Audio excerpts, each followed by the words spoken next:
G'day legends, I hope you are having a fantastic day and a brilliant beginning to your week. Thank you for all the support on my comeback video yesterday. I do have a big week ahead, but I'll keep you guys up to date as soon as I know. Now legends, of course, as always, we do have a lot to go over. Of course, we'll be looking at the maps, looking at geolocations, seeing where things are moving. But also we'll be zooming right in on that southern region. I know we looked at this yesterday, but we need to look at some counter opinions to this too. But then we need to look at the state of the war and go, yeah, this isn't a great sign. Trying to calm people down by saying it's going to be 6 months until the Russians are in Zaporizhia, the city.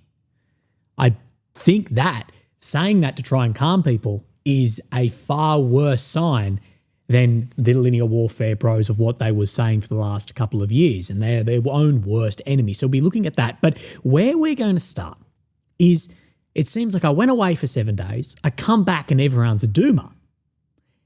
And we've seen this huge shift. We've seen this huge shift from some of the most adamant supporters of Ukraine to now turning against the narrative of which they have been pushing for years, becoming the term a doomer, saying that everything's falling apart and that defeat, a strategic defeat and all of this, as well as that Ukrainians who aren't fighting are betraying the nation. And what I want to push back on is, although we've seen this shift like that, this doesn't just happen because of a single incident. What it is ignoring something for so long. Once you see the light, then it's blinding.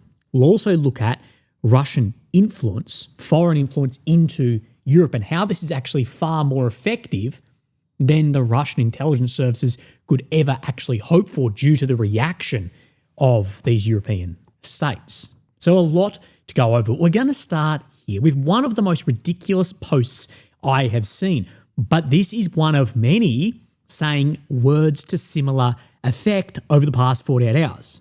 Ukraine battle map, very active, highly popular page on X. The millions of Ukrainian men who ran away from the country are traitors. So saying these guys who left, they are traitors. I wonder if this applies to some of the more popular YouTubers. They are one of the main reasons why so many Ukrainian soldiers are killed on the front and why Ukraine is losing so much land. The less soldiers there are on the front, the more easily they get killed. So what we have to look at in this is we're actually going to take two sides. We're going to look at where then there is truth in this around the less people on the front, the more losses you're actually going to have, why manpower is such an issue. But again, we need to shift away from individual blame and go, well, why isn't that individual on the front? Sersky and Zelensky, they talk about commanders not sending up legitimate reports. The question isn't, does this commander know what he's doing or not? The question should be, why does that commander not feel comfortable or safe or whatever, or is there incentive to change reports that are going up the chain? But like I said, this is one of the many, many posts I've seen in the past 48 hours since I've been back. I take a week off. Trump's with Clinton. MAGA has fallen apart. Make America Great Again is fallen apart completely. And everyone's now a doomer. Okay? I'm not taking time off again. But this is disgusting. It is out of touch, especially when someone this active is not on the front line. But this is a perfect example of what I've been saying for months into the years of being anti-Russian is the goal for a lot of these people, not pro-Ukraine, therefore pro-Ukrainians. Now, as I said, I highly doubt the people behind these highly active accounts all the time are actually fighting. I highly doubt they're actually Ukrainian in a lot of cases. But this is it's good for thee, but not for me. This is the thing. If this is such an issue, which it is an issue, Ukraine has a severe manpower crisis. It has for a long time. Then I know where you should start to try and fix this. But those who are not fighting, they are so eager to demand others to do it. That's just disgusting. I'm still waiting for NATO to enact Article 5. It's been 3.5 years, 4 years almost. Plenty of time That's longer than most people's careers in the military. Now, this isn't just, yes, it's come up in the past couple of days between Ukraine Battle Map and Julian Ropke as well, but this is what happens when for months or years you ignore political decisions, command decisions, the growing manpower crises, is you're ignoring why so many people did choose to leave. You're blaming the individual rather than the system, which can influence this. But again, it seems like this has all come at once, but this is because it's been ignored for so long. When it hits, it's blinding. We're going to go back and see someone who warned us about this. But this is completely unsurprising at this stage of an attritional war, which this war is. Quote which I shared with you recently was, the goal of attritional war is not rapid destruction. It is slow internal decay. You force the enemy to rot from within until the structure collapses under its own weight. Everything from tactics to strategy to operations to politics to diplomacy. That attritional war is a rot. As we're seeing, Kyiv is in a difficult position right now with over $100 million looking like it has been embezzled within Zelensky's party and his friends, his colleagues, all of this. But you're blaming these individuals for not wanting to sign up for this? Again, look at the system. As I've said, I am vehemently against conscription. But Zaluzny was right when he said Ukraine need 500,000 more men. He was pushed out for that. I'm against conscription. Why? Because I believe a state has the responsibility, and the lawmakers within the state have the responsibility to set the conditions of which they would fight for the state. This is why I'm concerned if a country like Australia or a European state ever goes to war, is what you're going to rely on in these militaries is you rely on motivated, young men who's mostly, I don't know anyone who's not a conservative who like joins the infantry basically. So that's what you're looking for. How demoralised are those people around the world right now? But let's have a look at this from another one of the most popular accounts. And this gives, I guess, evidence to this change that we have seen from Julian Ropke. And it seems like overnight everyone has become a doomer and the situation has shifted. The situation has not shifted. This is not the case. The situation has been deteriorating for many months into years. Post-2023 counter-offensive really was the time. Instead of like us here, we had this gradual acceptance, realisation, tracking what's going. If you have it all at once, it's existential. Now, who's spoken about this before with us? We'll go back to what he said here. This is Mr. Tetragami Yue back several months ago. He talks about the propaganda is a double-edged sword. It always bites back if that you aren't mindful. And it wasn't only the Western experts who felt like everything would be over in a couple of days. Remember the 3 days thing? It comes from the US. And in the situation of which we saw, it made sense, he says, for Ukraine to push its own counter-propaganda, which was incredibly effective at first, from the jar of pickles that took down a Su-34, 35 or whatever it is, the guy with a shotgun did the same. All of that. It was very effective at first. But again, like he says, it can be a double-edged sword. Over time, it started working against Ukraine and made then self-reflection much harder. We know, and he's saying that we know Bakhmut wasn't the 1 to 10, 1 to 20 as some officials and analysts claim and still claim. It became obvious that propaganda was getting people killed, and it downplayed how bad things were and delayed the decision to withdraw from Semmelin Encirclement. Essentially, propaganda started to cover leadership mistakes. And this is the thing. These people are now having this realisation, oh shit, and it seems like everything is doom and gloom. He says, for me, it was incredibly frustrated. He knew the real situation in Bakhmut, but the internet experts were talking about how everything needed to be held. And like he says, that this then fed into leadership mistakes and that he was just dooming. And he said this should have been a time for reflection. Furthermore, instead of reflection or honest assessment of what went wrong, the leadership largely blamed the West. Again, we see this happening. Anyone tried to raise problems, me to Tataragami to many others, you're a Russian agent, FSB, PSYOP, or any other label to just discredit them. And much like saying someone's a racist or a sexist or a groiper, these terms are used, the language is used to discredit you without actually having to then explain your position on this. This is basically just used as a ad hominem rather than actually breaking it down and seeing why people feel a different way. Same as with the term woke right. The term woke is used in that to discredit this movement on the right that actually, in my opinion, now embodies the majority of conservative young people. Once again, instead of reflection, the narrative shifted to declaring Ukraine's counteroffensive a victory, with, of course, the Black Sea Fleet having losses. He says, I fail to see how this is really relevant. But again, instead of addressing internal issues, Ukraine's pro-Ukrainian community not only suppressed criticism, but allowed the situation in the Ukrainian army to deteriorate further. By the end of 24, this was a full-blown crisis. Suddenly, Ukraine was facing severe manpower shortages, mobilisation, skyrocketing able numbers. And this is the thing, is suddenly it had that. It wasn't suddenly at all. It was that it was ignored because it was little bit by little bit, and then once it's seen, it's blinding.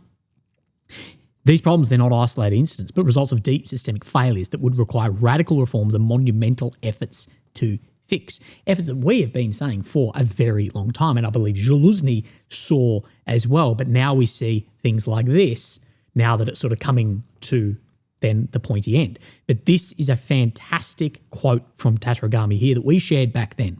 I'm sure if you look up Willie OAM Tatarigami UA, you'll see the full interview between himself and me.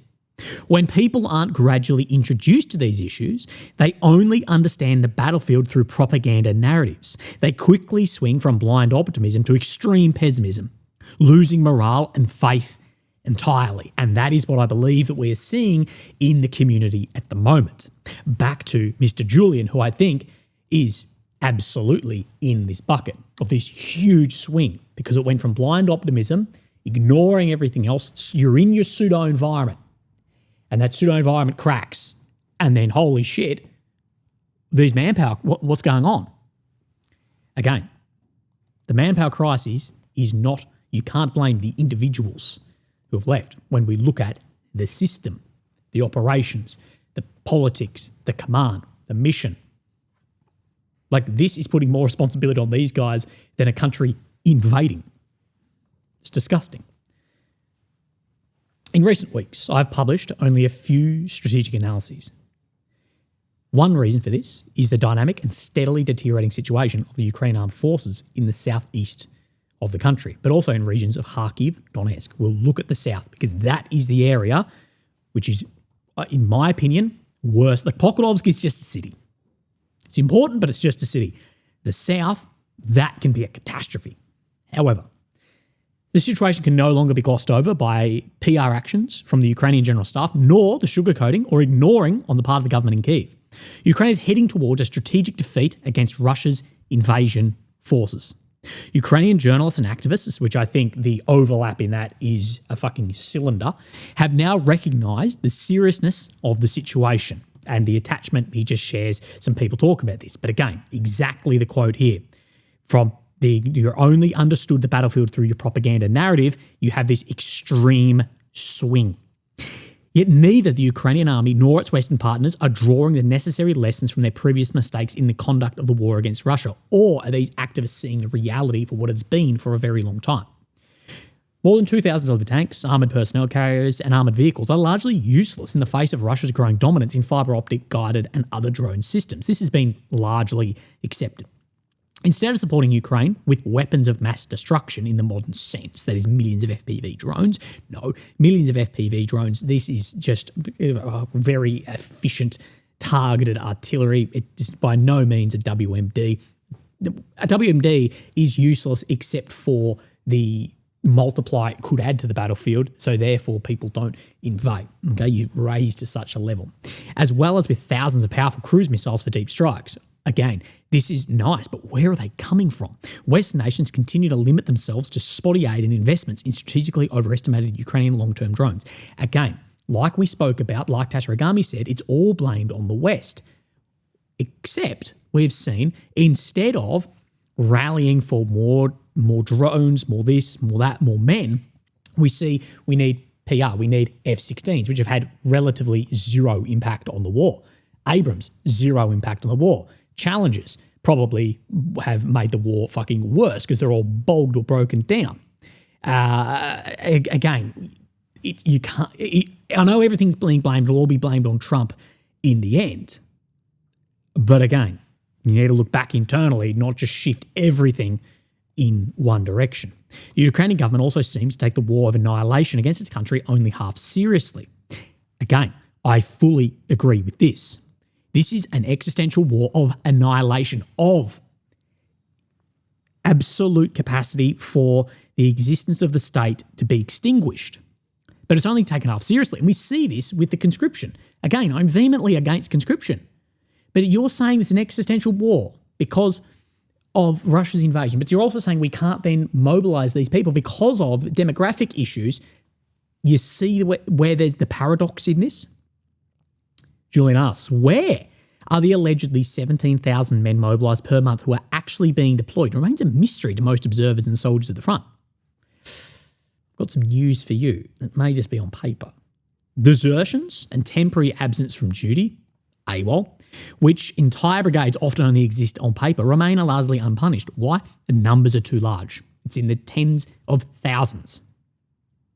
This leads to not only mismanagement of troops and strength, but resilience, but also massive gaps in the front lines. As a result, new Russia breakthroughs, as we have seen. We've spoken about manpower. It's not going to be solved by just drones. As a result, the area controlled by Ukraine shrank another 586 square kilometres in October, and then in November, new annual high in territorial losses is likely to be reached. This brings a monthly loss on the scale of the German state of Berlin within reach. Russian offensives in the regions of the major cities of Dnipro and Zaporizhia are thus only a matter of months, at most 1 or 2 years. We'll speak about Zaporizhia in a second. These are cities of which people never even spoke about, of offensives towards. It remains the case, if neither the government in Kyiv nor its Western partners immediately initiate a strategic turnaround, Russia will win this war piece by piece. This is a horrifying prospect. I don't see, though, the strategic turnaround that can occur. Mobilisation, mass mobilisation of 500,000 guys. We spoke about this in 2023. If it happened in 2023, we would only be seeing those soldiers entering the battlefield in the last 6 months if the training and experience and exposure was correct. If it happens now, we will not see them. Firstly, you can't just mobilise 500,000 men tomorrow. You can do it, but no training establishment in the world could put that pipeline through. Where are they coming from? Are they motivated? Who's training them? Experience in the front line. It's still a very long way off. And we have seen the only real country who can just supply the long-range strike is going to be the US. And the US has, Trump, I think, will say, we've got our own fucking problems at the moment. Okay, so before we get into influence and the Crimea, actually, let's just go over Crimea before we look at then Russian influence. That this port in Crimea has resumed oil loadings after a Ukrainian attack. I missed this one, of course. I don't really speak on strategic strikes, but I was also off. There was a 2-day suspension triggered, and it was 2% of global supply. And, of course, the oil rallied for that. But it's all been priced in anyway, that on the condition of anonymity, their loadings have resumed. And this is the most common mistake I see with these analysts, is what they are doing is simply as soon as a Ukrainian drone or missile hits anything, they assume that it's permanently removed. So it hits this, permanently removed. It hits an oil refinery that's now no longer existent for the rest of time. This is where you get these figures of 30 or 40% of Russia's industry is being destroyed. People don't then follow up and go, in 2 days' time, it's running again. Or it's running at reduced capacity, or X, Y, and Z. Not just permanently out. We'll talk about Russian influence in a sec, but I want to look at the south. So, of course, here's the map. We have Ukraine in the center of the screen, the capital of Kyiv. The red area is occupied since 22, the purple since 2014. The area which has been concerning us the most is down here in the south. Now, no changes shown on this map today, if I am correct. We come back up to tomorrow. No, to today, go from tomorrow. Don't see any change, but we can see there's a lot of grey zone around here and this movement around Mariupol. The areas of which concern us, Zaporizhia, Dnipro. Why? Because even if you are a linear warfare bro, it's been 12 months in Vuhledar to the front line here, okay, 73.5 kilometres. Then we go from the very front, close enough, to Zat, 80 kilometres. This movement, but it's not a linear war. War is not constant or linear. This may slow down and stall, but it can increase too. And what is happening on this front is that it is accelerating. It is not slowing down. It is accelerating here. Let's look at a bit of a counterpoint to this. And I'll ask, can someone please screenshot this and remind me it may? Jay in Kyiv, again, very popular pro-Ukrainian Twitter user. To those fretting about the Russian advance on Zaporizhia, understand that even at the current rate, these small groups of Russian infiltrators would need another 6 months to get to the city. What I will say, 6 months to enter the size of the city of Zap, it's catastrophic. And given that Russia will have no oil industry and few functioning ports even for 3 months from now, so we'll see by January, February, forget even 6 months from now, not to mention North Korean ammo cut off. We know where all this goes. So no oil industry, no ports in 3 months. Okay, we'll see. Enter Zap in 6. Again, I think any analyst I'm looking at, they're saying that, look, it's going to have a stumble on the oil especially, but there's still years of this to go. North Korean ammo, that was used more so. Yes, North Korea has used a lot of ammo here. They supplied more ammo to Russia than the entire West did to Ukraine. This ammo has more or less been cut off because it gave a buffer for Russia's industry to catch up on that. Russia is now producing more ammo than the West combined as well. Quick historical review of the history of Pyrrhic victories from Bunker Hill to Napoleon's invasion of Russia is a good place to start. Again, this victory in this war, Pyrrhic victories, I think it's very, very early to be speaking of Pyrrhic victories. We see about new offensives coming in. I think of what's looking more Pyrrhic. Thousands of Russians are going to be foraging on grass and tree bark, so saying there's going to be no logistics in here. Now, firstly, this is a great example of why linear warfare bros are their own worst enemy, because it was to reach other areas is going to be 1,000 days, 1,000 years, 100 years. Now we're talking 6 months. So by their own numbers, you see that their linear warfare is being proven incorrect. But a fight for Zaporizhia or DRGs entering somewhere like Zap in 6 months is fucking terrifying.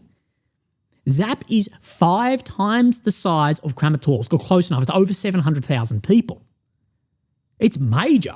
Kramatorsk is 130, or was. It's a ghost town now. But Zaporizhia is also significantly more important. It has a major dam, and the Dnieper River is very narrow here and splits in two. This is hence why Zaporizhia has actually one of the oldest Cossack fort in the world there. I've been there. It was actually a really good tour. But I've heard the oil argument in this for years.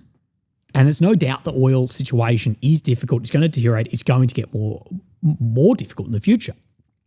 But we also need to be realistic as well in this 3 months, 6 months, whatever. Ukraine's energy industry is absolutely being picked apart by drones right now and missiles. The oil, yeah, it's going to be difficult. Again, what we see is a lot of these difficulties are already priced in, and it's actually not having that much effect. Like it's having impact, but not what people expected. Now, I actually don't believe that we will see Russian soldiers in Zap in May. Could be completely incorrect on this. But the issue in the south is not exactly just the movement threatening these areas, but it was also Ukraine's only displayed military strategy as well. So by this movement, if this moves further down the south, let's just say it comes even something like this, and you have further control over these sectors, at least more fires over here. The only military way Ukraine ever showed or even talked about was a push into Tokmak, this area, have further pushing down here and cut off into then a western area and Crimea. But the further, every inch that is made over here, that slips further and further away. But also the ability to get in behind fortified positions in here, that's what is concerning people like myself and guys like Mr. Molan been talking about this for a long time. Weeks from today, I was posting this showing that Russia was pushing to Zaporizhia and the city may be threatened next year. I wasn't wrong. Russia not only continued to push, but made it faster, threatening Huliopol, one of the main strongholds. I know I pronounce Huliopol wrong every time, but you can see this movement in the direction of Zaporizhia. It may be quicker, it may be slower, but that's where that it is looking like at the moment. Zap would be very, very difficult to defend, especially if you come on the western side. You come from east to west. You're going to have the Dnieper. You can see the thinness. You can see this dam in here. I believe the Cossack fort may actually be down in here, potentially. Maybe, I don't know, either way. But it would be very hard to defend, and this would be a huge victory, way more than Kramatorsk or Sloviansk. And of course, the ability to cross Dnieper as well. Again, this is very far-fetched at this point in time, but you see that even the linear warfare bros, by their own logic, there should be some concern. Let's have a look at some movements on the maps. Situation on this front, Russian Army continue advances in the direction of Huliopol. Vasily is now being combed through. So Huliopol areas, Zeleny Hay, and combing through other areas, moving on here. Now, I think we're going to see a bypass of Huliopol. I don't see why it would need to go through it. So we see this is AMK mapping. We see further pushing. We've seen one of the main roads cut off. Other main roads about 5 kilometres away. I'll show you that in the map. So likely has a lot of control on this from Dobropilia down. And it looks like there may be a further envelopment / bypass of this area. You can see, though, that you can see from Huliopol to Orikhiv, you just get an idea of where these logistics hubs are. You have a large area with many roads or whatever heading out of it. That's the simplest way to see. But what I will say, Huliopol is very awkwardly split by the Haitsha River. I've been here before. Now, Russians got much closer to this than the maps ever showed in 2022 as well. There was actually a tank inside. But even in 2022, the roads in and out, they were in very poor condition and they were minimal as well. This map doesn't like big zoom is in. But this makes it very awkward. Actual crossings of this, very, very awkward. Your only real way is to either go parallel to where the front line is down here or parallel to then the eastern side, or even Apilia, which AMK, he is saying that the Russians are up to this reservoir or dam right here, which from memory is about 5 clicks. Let's have a look, 4.2. So you can see the movement in that. I think there's going to be a bypass. Now we come down Orikhiv front line, again an area of which the Russians got much closer than these ever showed. When I was in Orikhiv, I was told the Russians are 1 kilometre from the railway line here. So 1 point more something like, or probably more like that. Again, doesn't matter at this point in time. Malatotmachka, of course, AMK, he shows movement up through Malatotmachka. Many other mappers are talking about this as well, pushing through in the direction of Orikhiv. We see more pressure around Stepnogorsk as well. Keep an eye on this whole southern area. Let's push our way up into then. Actually, let's go to Novopavlivka first. Dashne, Filia, Novopavlivka. Here we have the Syriac map today. On this front, the Ukrainian army continued to withdraw towards the next defensive line. So what we did see was one of the only successful mechanised assaults in a very long time. That should be a concern. Could we see a reintroduction of manoeuvre? We have spoken about it. We've spoken about the theory of it. We don't have good examples in modern war because of drones. We did see this. Now, Syriac and AMK are more saying down in this direction, but regardless, we know this. But of course, we know there was a dozen vehicles enter here, potentially more, that this has created some level of envelopment of the sector. And Syriac is saying that the Ukrainians are pulling out of this area. Let's move our way into Pokrovsk. We see a little bit of blue towards Shakovka, an area completely destroyed, and some red towards Volodymyr up Shakovka. This front here, the northern side of Pokrovsk, it's a fucking mess. And again, the maps in here have always been so different from each other, it's hard to get an idea of what is actually going on.